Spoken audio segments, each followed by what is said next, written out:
am late this morning, but my computer decides that it wants to update early this morning. So when I decided to go ahead and update it, I didn't think that it was going to take that long. And so here we are. I want to welcome you guys to the Inspiration in 30. It is October the 16th. You guys, I mean, the next thing we know it's going to be freaking 2021 is going to be here so fast. It's just going to make our eyes blink. I hope you ready. That's why I made the title of this, what's your comeback plan? Good morning, Vanessa. What's your comeback plan? Did you get your shirt? I know I sent yours out with the first batch. The other batches are going out today, but you should receive it. If you didn't receive it yet, it should be here today. And so I want you guys to know that that was the delay, but I'm not going to hold you that long. I know it's Friday. I hope it should be on the way though. It's either going to be there, Saturday, West Virginia. I remember your address. Um, and I just want you guys to know if you are going to participate in our Pink Week next week, to please go to pinkweek.imlovingme.net and go ahead and see if you can sign up on our email list so that you can see all of the events. Octavius, I know you got yours, and you'll be able to see everything that's going on. The pink party is going to be on Donnelly Hollowell for those of you who live here in Atlanta. I'm going to have the flyer up and out, and we're going to post it on social media and everything today. We went back to visit the place just to make sure, and it's only for 2 hours, right? We're just going to hang out and party for 2 hours. We're going to have it virtual for those of you who live elsewhere, and we are going to celebrate breast cancer awareness. We're going to have some survivors there. We are going to have some representatives from Harbor of Hope, hopefully, who will come out, and we're just going to have a good time and celebrate. And I get to actually hug on you and love on you, tell jokes and stories and all that in person. Like, I love to do that. So I'm excited about it. And I'm just excited to see, all of you. We will be practicing social distancing. You can wear your mask if you want to. You can do whatever you want. It's our space to go ahead and have some fun. So I would say consider it like a happy hour, but not a happy hour. We're going to have food, we're going to have wine and all that stuff or whatever. There is plenty of parking. There's, a whole bunch of stuff. The place is not that big. It's nice and small and intimate, but it's not anything that will make you nervous. You know what I'm saying? So, yeah, Pink Week starts Monday. The shirts will be here today, so I get to see how it looks, and I'm gonna wear my pink shirt on Monday, and we're just gonna get the ball rolling and going. I had a lot of interviews this week to promote it. I've spoke with a lot of people to promote it, so I am happy about that. And the other thing I wanted to say is our Empower Her Soul session is going to be that Sunday on the 25th with our coach Ellie Curry. I know people have been signing up for it. If you can go to the website. You can go to pinkweek.imlovingme.net and go ahead and sign up for it for that session if you are interested in it. Ellie is great. She's a certified confidence coach, and she's going to teach us some things. And you guys know I come in as a student myself, and I take the classes myself because I like to, be inspired and listen to other people and see everything that they have going on, right? Because everybody can teach us something. But let me talk about what I want to talk about today. When I was doing my inspiration in 30 before I got to you, if you guys live in Atlanta, one of the things that I was watching, let me get my little notes here. One of the things that I was watching was Bishop Eddie Long. Y'all remember him? He is the big pastor here at New Birth, and he transitioned some time ago. And one of the things that he talked about was, what is your comeback plan? And basically, what he was telling his congregation is that with all of the months going by and everything that happened to you, how are you going to bounce back from that? How are you going to take what you have now, make it your own, and grow? And I said to myself, I was like, that's a good question. With everything that's going on, what is going to be your comeback plan? With everything that you are putting in place right now, what are you going to do to get yourself in position to prepare for all the things that you want to do, right? What plans do you have? And one of the interesting things that he mentioned, which I so loved. If I could find it again, I'll put it out there. He said, sometimes God has to cut us to put something in us. And it's basically what we say here. Sometimes you have to be broken open in order for you to birth your vision, right? But when he said that, I said, man, that is just confirmation. Because one of the things that he mentioned was that you have to be able to lose in order to win. You have to be able to be someone who went through something in order for you to be able to conquer what it is that you want to do. Because, like us, we don't want to work with nobody or be coached by anybody who hasn't been through anything, right? But since we have this fear that we are afraid to go through things, what we don't realize is that it is in our mess that we find who we are and we start to elevate ourselves, right? And he said, think about it. He said, all the people in the Bible, right, were losers. And I'm like, I don't know the Bible that much, but the people he named, I knew. So he was like, and some were like one hit wonders. So those people who are one hit wonders that believe that they shouldn't have no problems and all that stuff, their life didn't work out that well for them, right?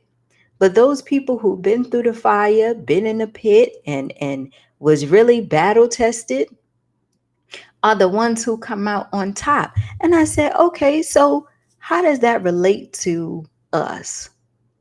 When you think about it, all the things that we've been through or are going through right now. We've been through divorce, we've been through heartbreak, we've been through being stuck, we've been through fear, we've been through having our house foreclosed on, we've been through not having enough money. All those experiences is what made us who we are now. And now that we have those experiences, we have the opportunity to create our own comeback plan so we can move higher in our life. Because now we know what not to do.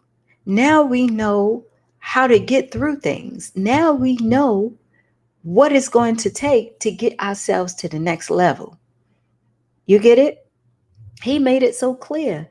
He said, look, the dude Paul was a murderer. He said, Joseph was running around telling everybody about his dream, and he was so happy about it. The people got jealous and they threw him in a pit.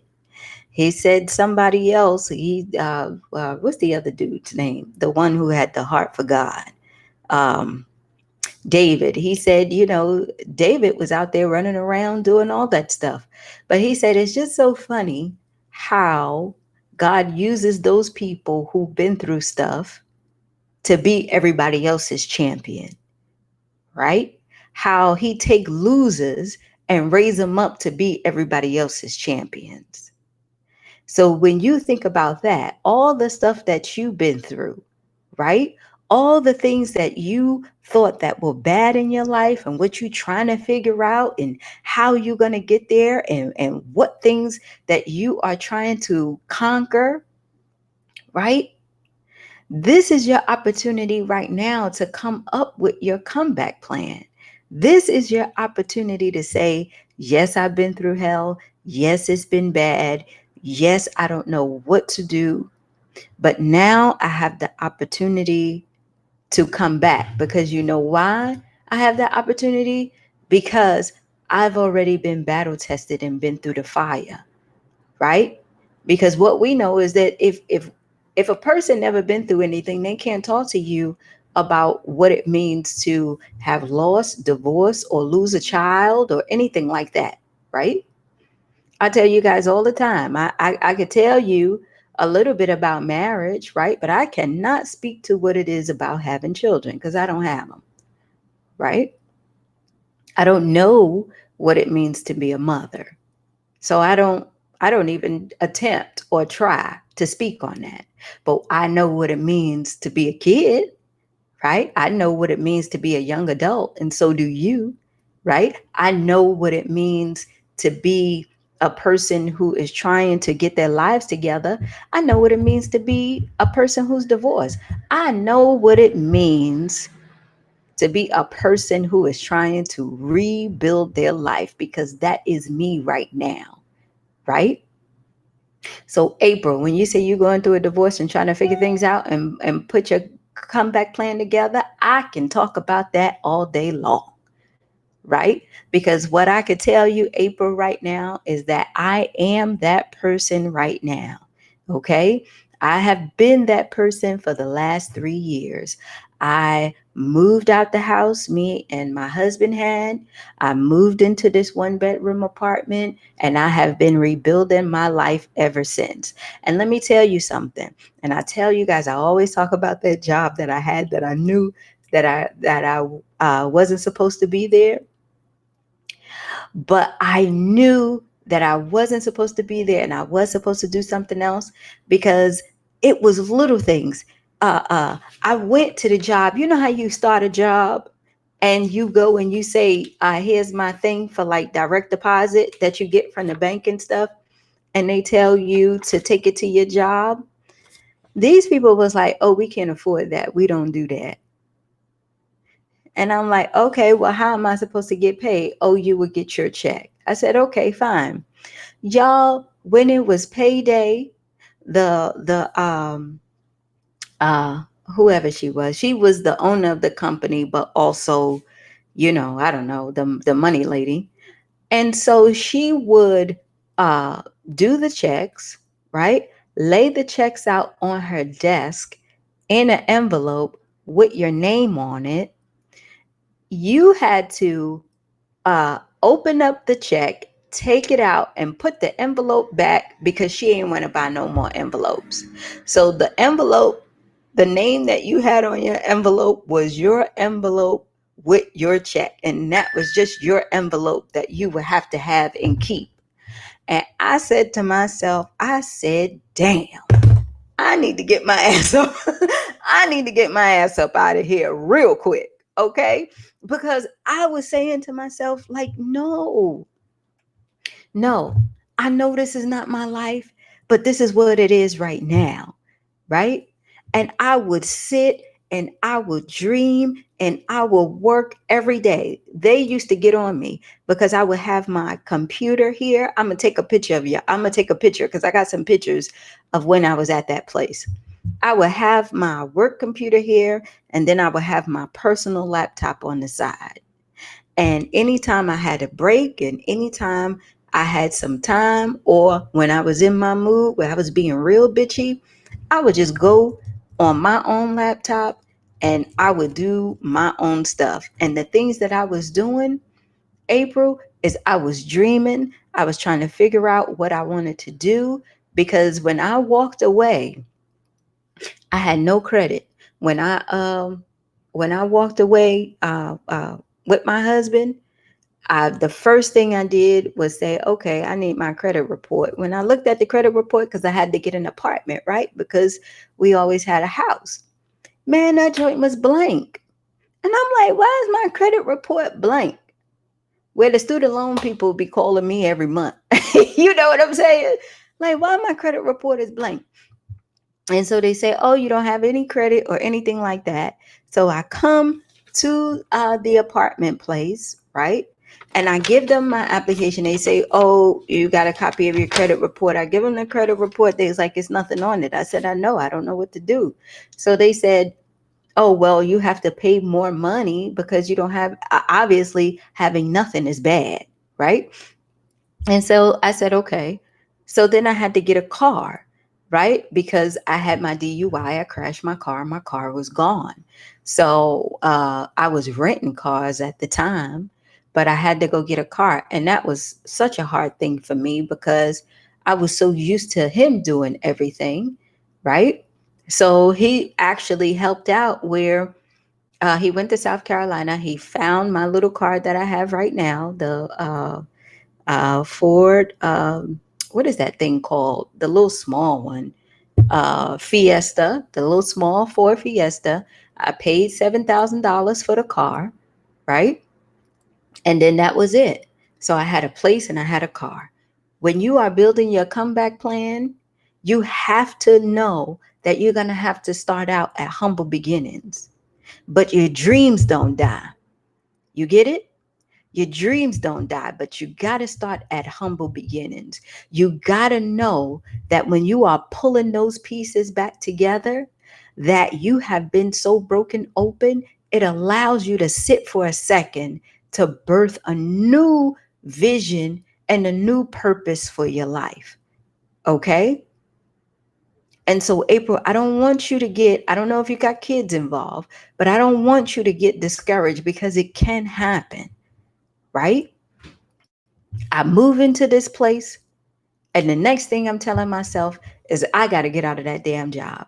The job that I was at that was only paying me $2,000 a month. Now, how the hell I'm gonna pay 2,000? How am I gonna get paid $2,000 a month and the damn rent is $1,500 a month?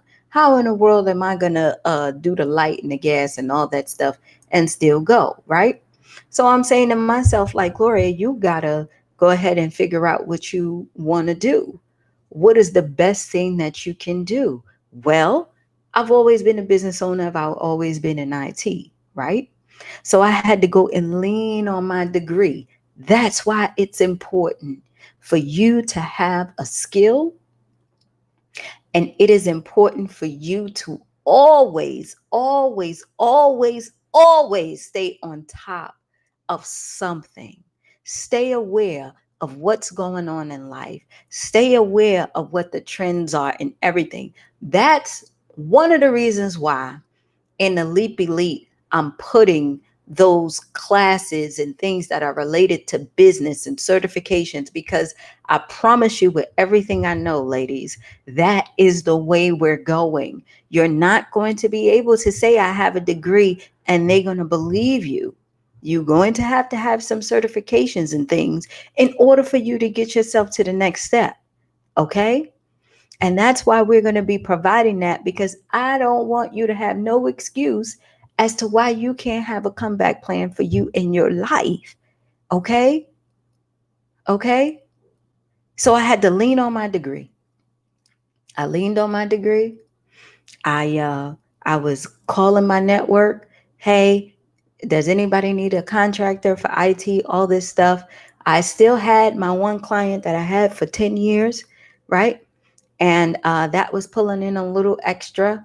But an 8-hour job, I was never used to working a full 8 hours where you at the job all day. So I was bored. I had ADD. I had all kind of stuff going on. I was used to running in and out, right? And so I had to figure out what to do. So when the opportunities came, I said to myself, okay, now you have an option.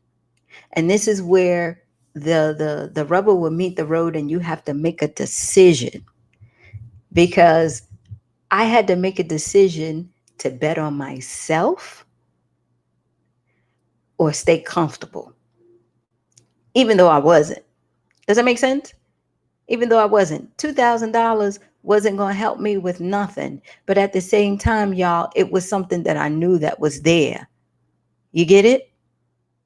And as long as I showed up and as long as I did whatever, it will be there. Right?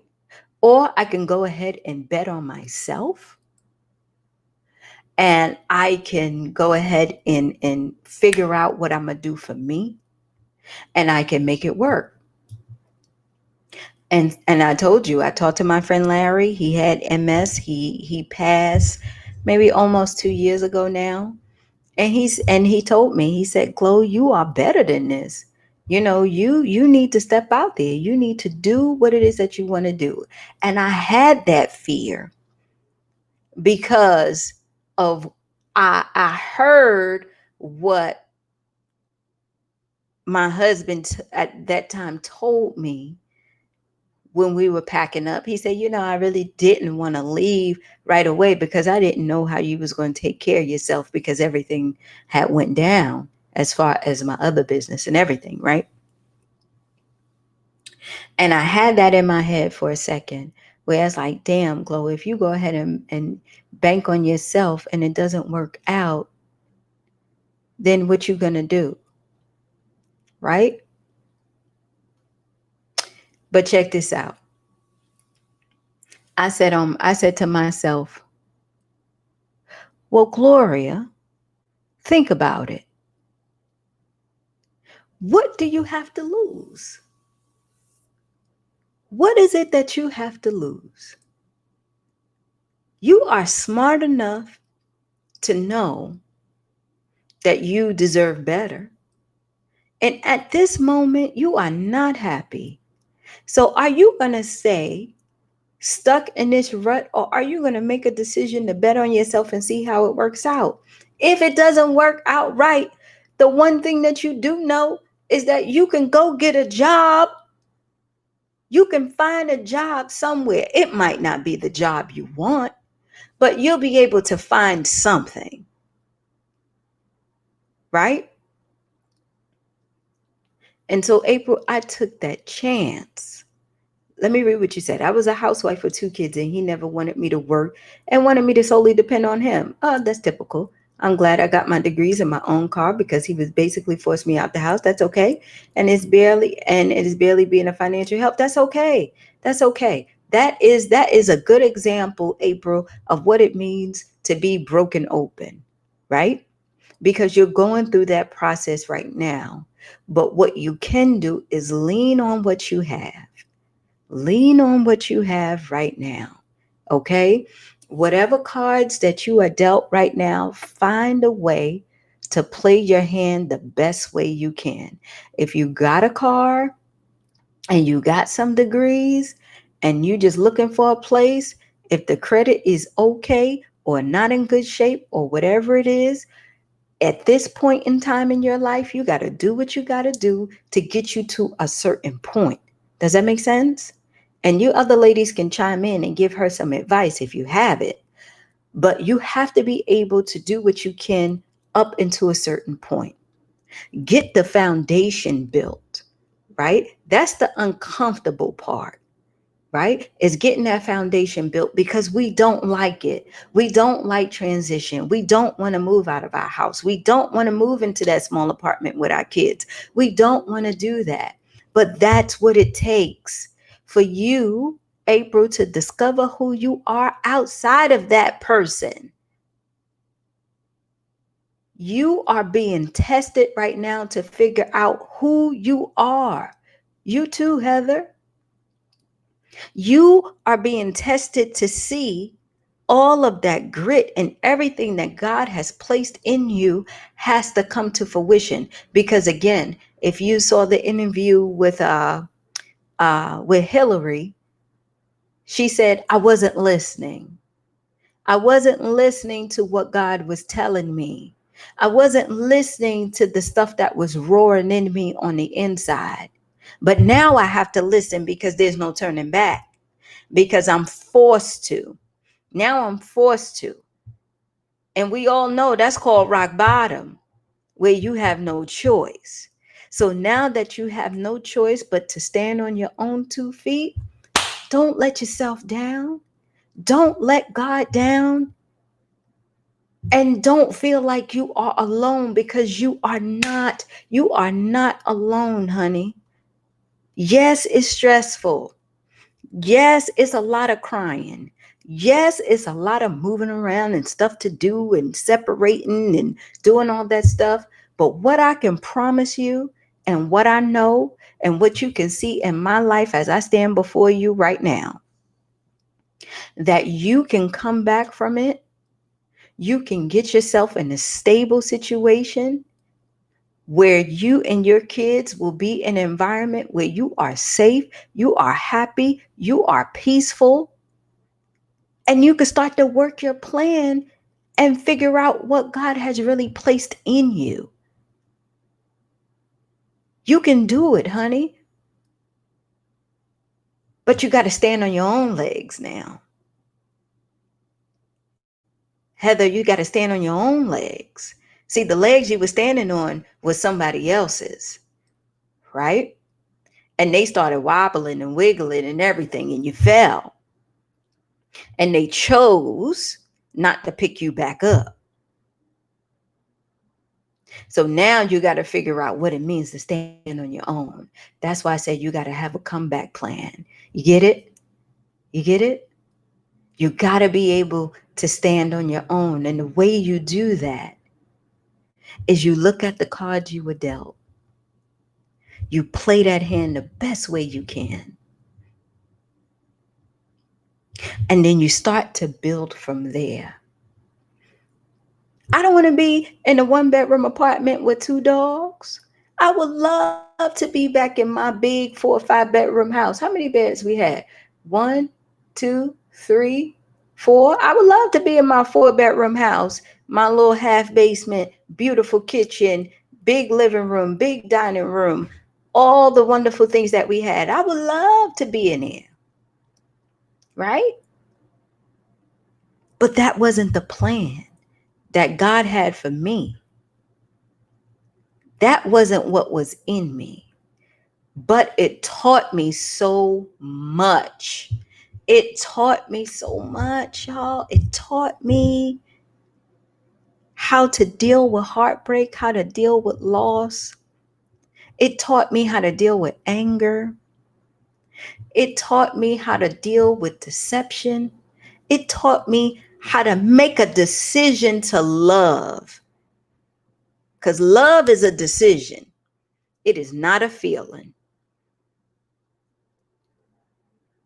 It taught me how to make a decision to love anyway, where I was able to bless that relationship and say, thank you very much for everything that you've taught me. And thank you for allowing me to have these experiences, because you know why? I wouldn't be here in front of you. There would be no I'm Loving Me project, because this is the process that you go through to discover who you are and to love yourself even more each and every day. You face your fears. You face that deception. You face all of those things, right?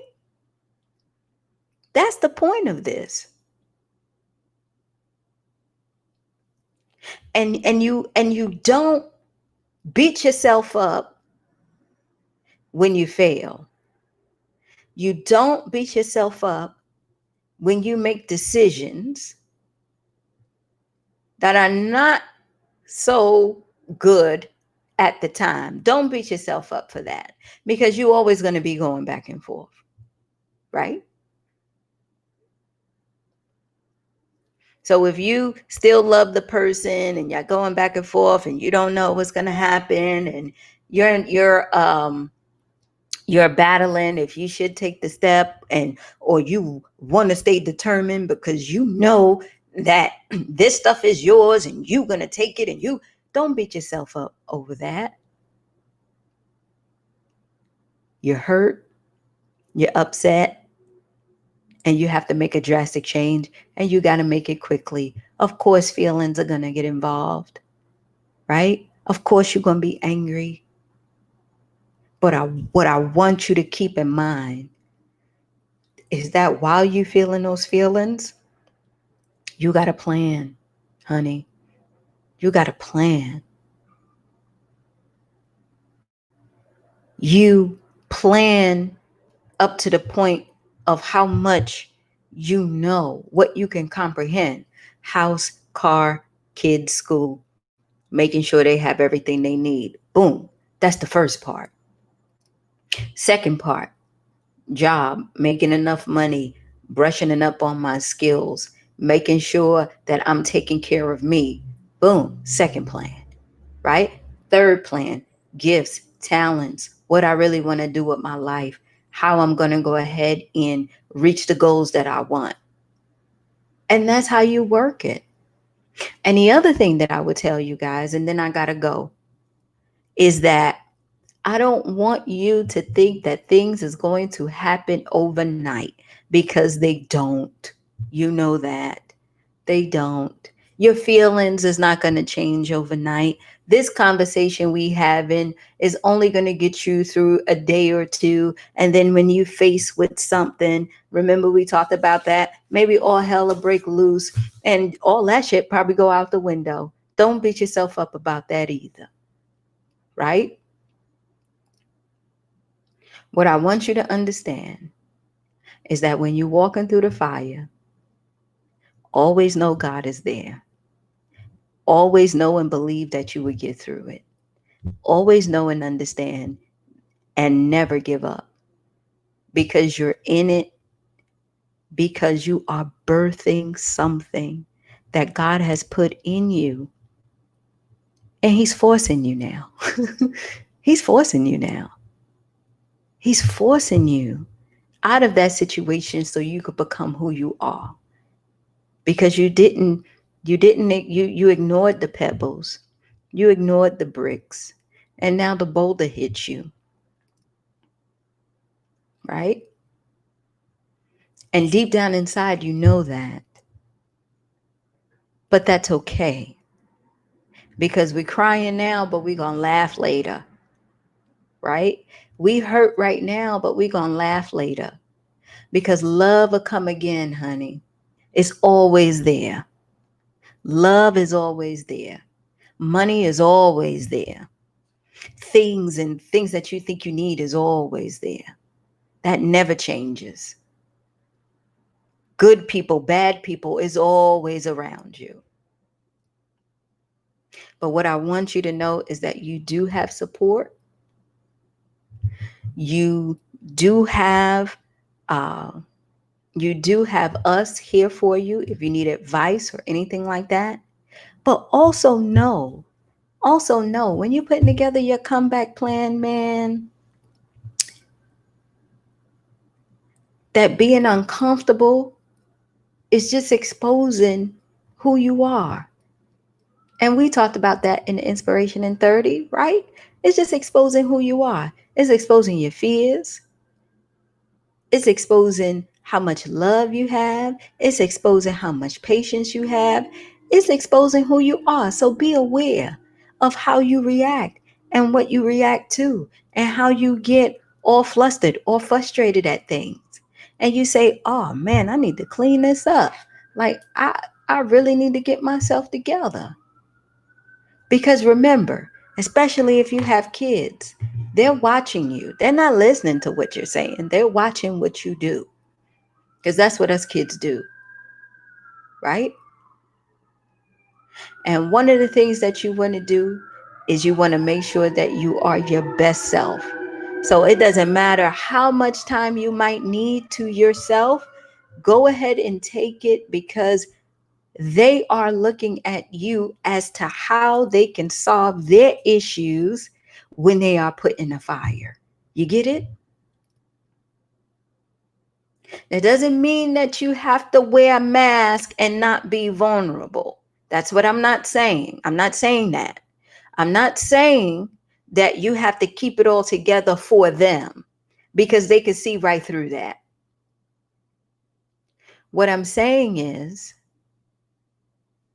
when you're around your kids, hey, honey, today is not a good day, but mommy is going to be okay, because I'm a get myself together. My heart is hurting a little bit, but we going to make it, okay? What I need for you to do is, if you can help me along the way to get us to the next level of where we trying to go, I would appreciate that. You know, honey, you know the computer a little bit better than me. Can you go on and find out how you could do XYZ? I'm trying to look for something to submit. Can you take that and do that? Where your kids start to understand, like, man, my mom is going through all this, and she seems like she's strong, but she's also letting me know how she feels, but she's also showing me how you get out the fire and how you played your cards. You get it? How you play the game. So when they stuck in the fire, they would say, hey, the first thing I know is that I have to acknowledge how I'm feeling. The next thing I need to know is that I need to get to work on what it is that I need to do. And the third thing I know is I can't do it by myself. I need help. I need help. I can't do it all. That's what they see, right? So I say, think about it. Think about your comeback plan. Think about what it is and where you are right now and where you're trying to go.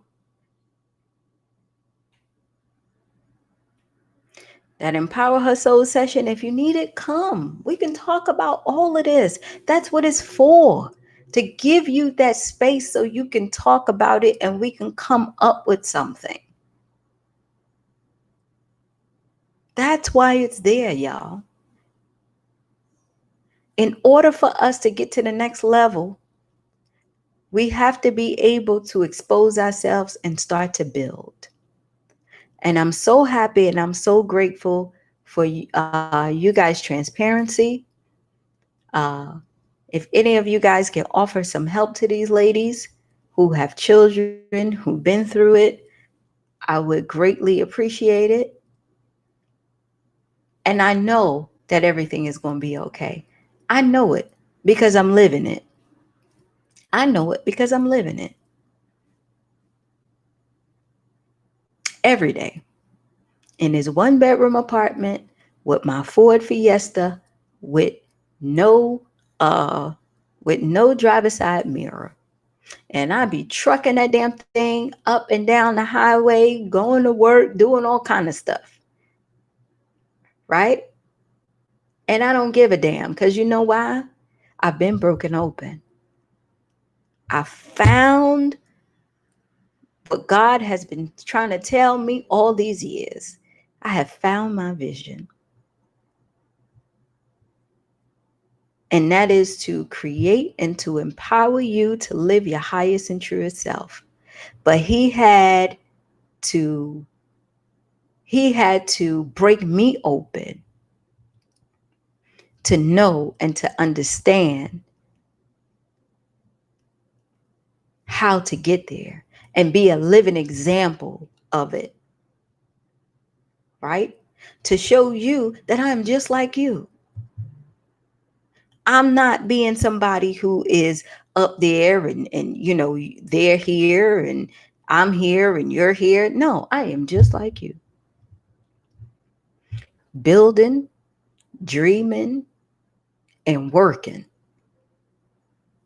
Right? But what I figured out is that I made a decision and I'm sticking to it. I made a decision. I told God that this is what it's going to be. This is going to be my life. You broke me open. I'm here. And now this is what I'm doing. And I could not be happier. And I love it. And I'm discovering who I am each and every day. I'm a lover. I have to accept that. I am. I love people. I love men. I love everything, right? I do. Right? I love to eat. I love all that. And now, because of everything that happened to me, y'all, I'm in a position where I can say what I want. I know what I want. I am not apologizing for it. And the only thing that God is going to do is take me higher. And I'm so grateful and thankful for that. Is the journey over? Hell no, it will never be. But the point where I'm at right now, I am so glad I went through everything that I went through just to get to this point. Because I get to meet you, and I get to be here with you, and I get to engage with you, because I would have never met you guys if I didn't go through what I went through. And that makes me happy, and that makes me grateful, and that makes me love you even more, and that keeps me humble. So I got to go into work, but I want you to enjoy your Friday. Please participate in Pink Week if you can. Go to pinkweek.imlovingme.net. And I will see you guys on Monday. I got to go get these shirts. I probably take a picture of them when I get them and show you them. But I love each and every one of you. If you need me, go ahead and reach out to me. DM me, Heather, April. If you need me to call you, talk, anything that you need, just let me know. Okay? I'll see you guys later. Bye.